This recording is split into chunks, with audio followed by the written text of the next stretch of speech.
नमस्ते छात्रों। आज हम हिंदी सुलभ भारती कक्षा छठी का सुंदर सा एक पत्र आज हम देखने वाले छात्रों, जो कि नया पाठ है यह। और यह पाठ बहुत ही सुंदर सा है, तो पढ़ो और समझो। आपको ये पाठ पढ़ना भी है, आपको समझना भी है छात्रों।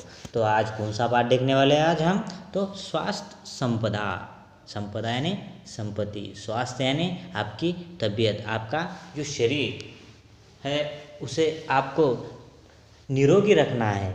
और निरोगी रखने के लिए आपको क्या क्या करना है। तो छात्रों चलिए आज हम एक सुंदर सा पत्र देखने वाले हैं। ये पत्र लिखा हुआ है बापूजी ने, यानी किसने? महात्मा गांधी जी ने।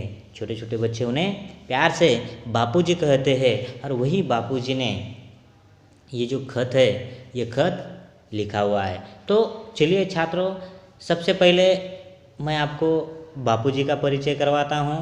और बापूजी का परिचय करवाने से पहले मैं उनका जन्म बताने वाला छात्रों। देखिए, उनका जन्म 2 अक्टूबर 1869 पोरबंदर, जो कि गुजरात में है, वहाँ उनका जन्म हुआ है छात्रों। मृत्यु देखिए 30 जनवरी 1948 का उनका मृत्यु है। परिचय देखिए, इन्हें एक उपाधि दी गई है, जो कि राष्ट्रपिता की उपाधि से ये बापूजी यानी महात्मा गांधी जी जाने जाते हैं। और ये जो प्रस्तुत ये जो पत्र है, ये पत्र में यह बताया गया है कि खुली हवा में नियमित रूप से, ये जो खुली हवाएं होती है, ये खुली हवा में आपको नियमित रूप से व्यायाम तथा समय पर किया गया संतुलित जो भोजन है ही स्वस्थ जीवन की एक सुंदर सी पूंजी है। तो इसीलिए आपको रोज़ सुबह सुबह नियमित या खुली हवा में जाना चाहिए छात्रों। उसके बाद हर रोज़ व्यायाम भी करना चाहिए, संतुलित भोजन भी आपको करना चाहिए। तो ये था बापूजी का परिचय प्रस्तुत। देखिए, अब मैं पाठ परिचय आपको करवाता हूँ छात्रों। तो हमारा जो स्वास्थ्य है, तो यह हमारी सबसे बड़ी संपत्ति है। आपका शरीर जिस प्रकार स्ट्रांग होता है, स्वास्थ्य स्ट्रांग होता है, तो यही आपकी सबसे बड़ी संपत्ति है छात्रों। और स्वास्थ्य यदि ठीक है तो दुनिया के सारे सुख हमारे मुट्ठी में हैं।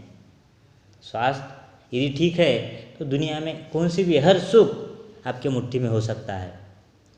और इसीलिए आप कहाँ भी गया है, पहले सुख निरोगी क्या है, अच्छे स्वास्थ्य के लिए जितना आवश्यक है सीमित और संतुलित भोजन उतना ही ज़रूरी है, उचित व्यायाम प्राणायाम। तो ये सारी की सारी चीज़ें, ये स्वास्थ्य संपदा, ये जो पत्र है, ये पत्र महात्मा गांधी जी ने लिखा हुआ है, और ये पत्र में सारी की सारी चीज़ें बताई गई है। तो चलिए छात्रों, आज एक सुंदर से पत्र को आज हम प्रारंभ कर रहे हैं। ये पत्र लिखा है महात्मा गांधी जी ने। उनका जन्म 2 अक्टूबर 1869 पोरबंदर गुजरात। मृत्यु 30 जनवरी 1948 में उनका मृत्यु। तो चलिए छात्रों, सबसे पहले ये पत्र में आए हुए जो मुश्किल शब्दार्थ है, वो मुश्किल शब्दार्थ सबसे पहले देखेंगे हम। देखिए, दृढ़ यानी पक्का, अमानत यानी धरोहर, यथासंभव यानी जहाँ तक संभव हो। उसके बाद देखिए, रक्षक यानी रक्षा करने वाला, यानी किसकी रक्षा? तो शरीर की रक्षा। निर्दोष यानी दोष रहित। उसके बाद सर्वोत्तम यानी सर्वश्रेष्ठ। उद्वेग यानी प्रबलता। हर्ज यानी हानि। इजाज़त यानी आज्ञा, उसे अनुमति भी आप कह सकते हो।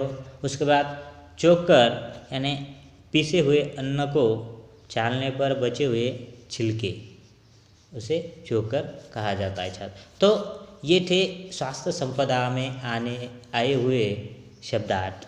तो चलिए छात्रों, आपको पेज नंबर 41 निकालना है। 41 पर पहुंचने के बाद आपको ये पत्र के सबसे ऊपर आपको कुछ चित्र आपको वहाँ पर दिए गए।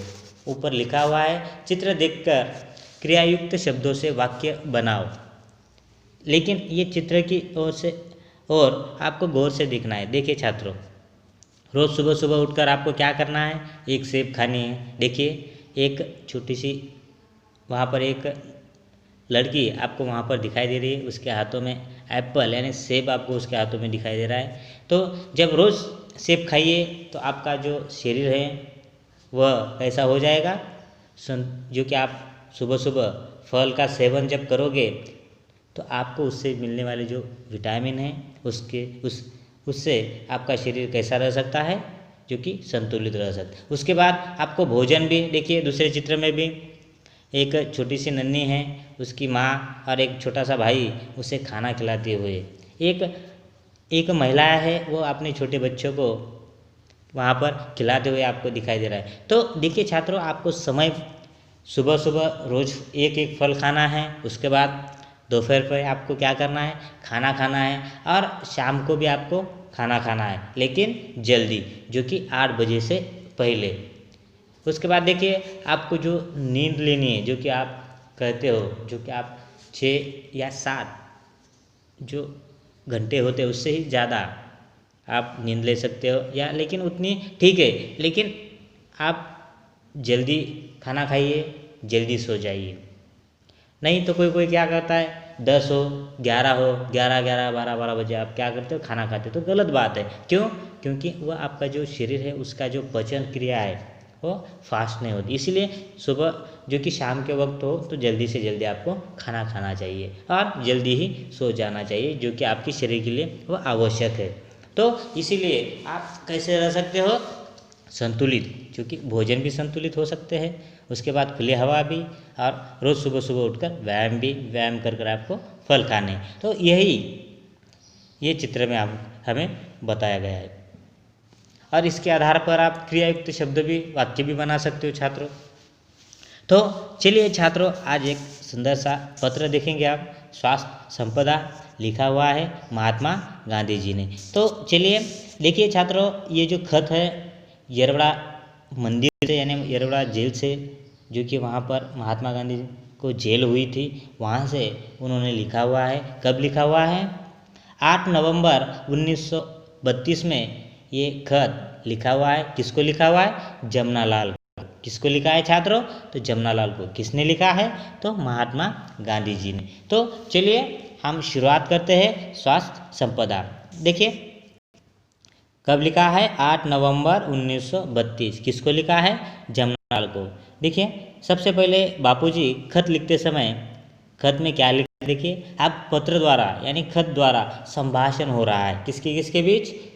बापूजी यानी महात्मा गांधी जी खत लिख रहे, किसको लिख रहे? जमनालाल। ये दोनों के बीच में खत में बातचीत हो रही है। तो देखिए तुम्हारा पत्र अभी मेरे हाथ लगा। देखिए किसका पत्र, सबसे पहले किसने खत लिखा? जमनालाल ने। किसे लिखा? बापूजी को लिखा। और तब बापूजी को खत मिला, कहाँ? जेल में, येरवड़ा जेल में, वहाँ पर खत मिला।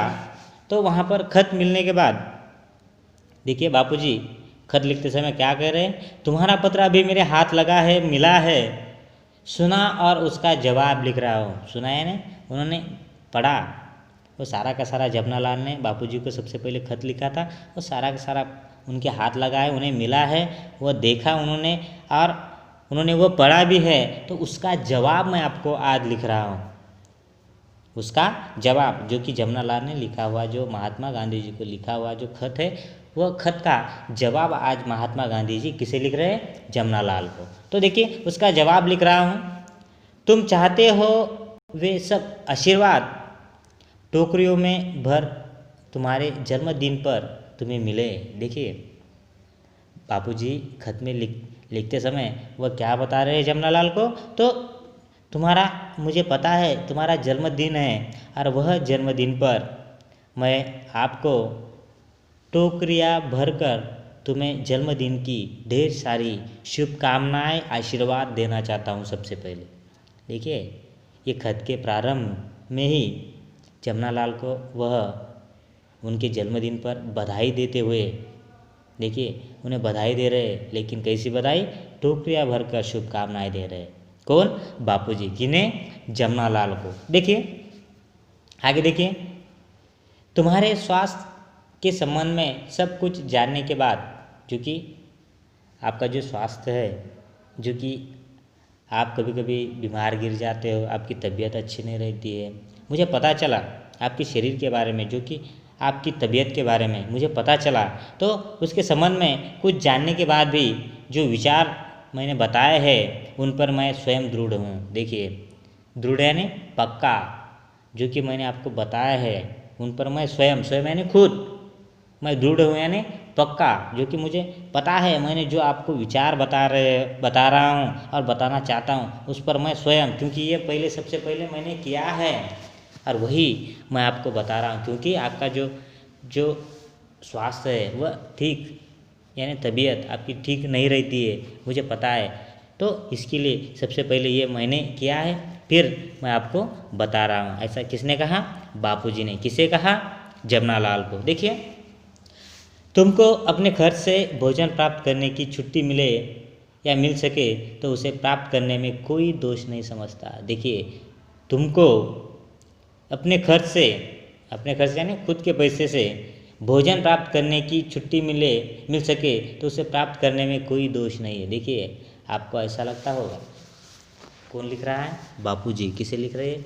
जमनालाल को। ऐसा सोचिए, आपके भोजन प्राप्त करने के लिए आपको छुट्टियां मिल सके तो उसे ले सकते हो आप, या लेना चाहिए। क्यों? क्योंकि आपकी तबीयत ठीक नहीं होती है, तो इसीलिए आपको वो छुट्टियां लेनी बहुत ज़रूरी है। ऐसा बापूजी वह खत में लिख रहे हैं। तो देखिए छात्रों, आज हम यहीं तक रुकेंगे। हमने आज कुल मिलाकर 3 पंक्तियाँ देखी है, 3 पंक्तियों का अर्थ भी देखा है।